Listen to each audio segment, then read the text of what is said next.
I was watching a Matthew Colville video recently talking about the changes in Dungeons & Dragons in preparation for the often reviled 5.5 that's coming out recently. I think content creators often overproduce negativity in order to drive clicks, because when you are trying to gather attention, what bleeds leads. If you give something people can be angry about, people will rally around it more so if there's something happy and fun to be about. It's easy to prey on people's fear of change. And I think aside of Matthew Colville, I don't think I've seen any optimistic reading for 5th edition 0.5. I don't think I've seen any optimistic coverage of what this next thing could be. There is no hope. There's no hope in the D&D space, because the commodification of media as content, and coverage as content has made it easier to crush something instead of meeting something on its own terms. And obviously, Dungeons & Dragons Hasbro is very incentivized to show you nothing but the good, and produces these videos on why this thing is better than that. And we have a lot of people who we see as our people, the people in the space who are creators. We see a lot of coverage of Dungeons & Dragons with a healthy dose of cynicism, right? With a more than healthy dose of cynicism, maybe an unhealthy dose of cynicism. But maybe that's just me. Maybe Dungeons & Dragons 5th edition 0.5 is that bad. I should know better than to lick boots and enjoy whatever slop that Wizards of the Coast presents out. But that being said, I liked 5th edition a lot, and the reaction that we're having to 5.5 is the same one that 3.5 will still throw at 5th edition. Often it's because the game doesn't play like we used to play it that we get upset and frustrated, and I think it's much more hopeful. Maybe I'm more enamored with the fantasy of hope that Matthew Colville is presenting, in that maybe it's not going to be that bad, or if it is going to be that bad, the addition of new material does not ruin the original. You could still play 5th edition after D&D 1 comes out. You could steal some rules from D&D 1 if they end up doing things better than what Tasha's did for the entire edition. But it's odd. It's odd looking around and seeing the most hopeful body in the tabletop RPG space for 5th edition 0.5 is the person who's been there the longest. A lot of the people who are making videos about it right now are around my age. Came in with, if they were lucky, 3.5, with an older brother or older uncle who wanted to teach them all the rules when they were younger and they couldn't really participate or understand it, or they started with 5th edition. And that history repeats itself so often.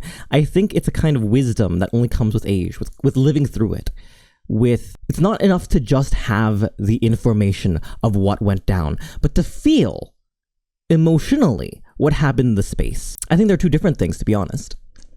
You can know on an objective level that this thing was something that people didn't like, but as a VTuber, I can recall moments in the space with more clarity than people who just started or just entered, right? I think a really interesting moment in VTubing is when Doppio Drop Scythe dropped, right? And people have for a while been asking for more character-centric VTubers, right?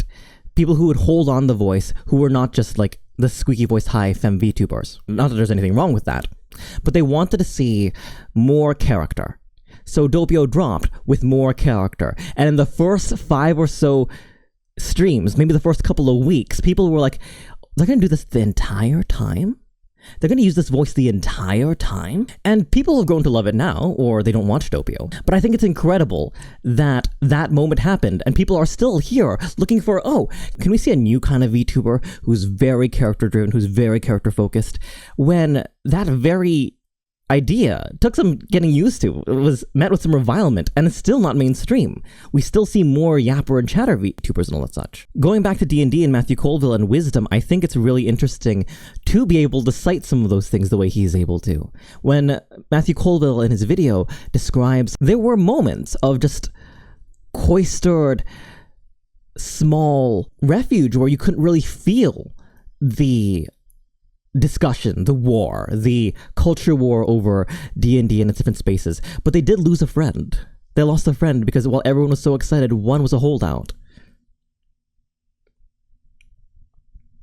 I think stories don't necessarily translate to maturity, but I definitely think that experience is the knowledge that comes from living life.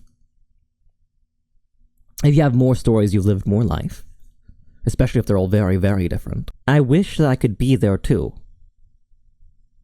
More than D&D, more than VTubing, I wish I had the capacity to share that kind of experience that I'm still building up right now.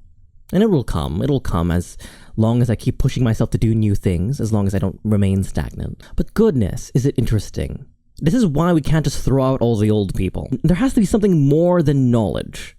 There has to be something more than knowledge that is out there. It's like, what is the electrical impulses in the brain and body against the soul, right? What is the textbook knowledge, the historical analog, the biography against the person, the living history and the person who lived it? I think that's what makes Asian people so valuable. I've had my chat talk recently about like, oh, optimally, we wouldn't take care of older people because they're not presenting anything to the community anymore. They're not benefiting anything. Well, that's not true. A lot of elderly folk are still working greeter jobs or providing something to the economy. That is to say, if providing something to the economy is something that is valuable or worthy versus something that is pushed on us by people who want to make money that we will never see. But more than that, to be able to communicate an experience over the course of your life and be able to tell people it's always been like this, but we can change it. I think that's why the hope of Matthew Colville is so compelling to me with regards to 5.5. And I'm going to open it up as soon as this video ends. I'm going to try to pick at it and see if I could run a small campaign with me and a couple of friends. Because I think it's so much more exciting to be hopeful of something new than to eschew and meet any new thing with disgust. Even if you don't agree with the changes, even if they don't fit, I think it is always worth seeing a piece of media on its own terms, without comparison, without thinking and cheating on it in the moment with another piece of media that you like more. And I think it's a skill we forget often. I think it's a skill to open yourself up in that way. And I'm glad that it's a skill or a lesson that's being taught downwards, passed down to us. Ding, ding, ding, 10 minutes.